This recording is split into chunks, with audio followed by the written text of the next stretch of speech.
Iliana Marie Aduana handa na sa Miss Universe Philippines 2025. Let's take a look. Macaulay the PH, your pageant lover channel. Mag-subscribe ka na!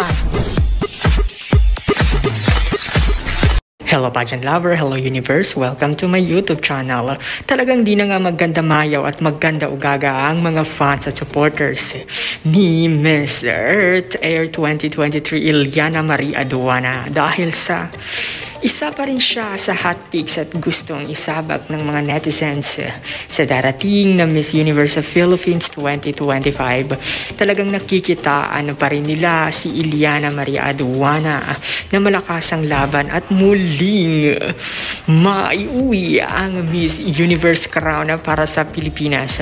Matatandaan natin na si Iliana Marie Aduana ay naging pambato at kinatawan ng Pilipinas sa Miss Earth 2023 na ginanap sa bansang Vietnam na kung saan ay nasungkit nito ang first runner-up title which is Miss Earth Air 2023. Kilala si Iliana Marie Aduana bilang kabugera, pageant veteran at magaling sa rampahan pati na rin sa talino which is beauty and brain.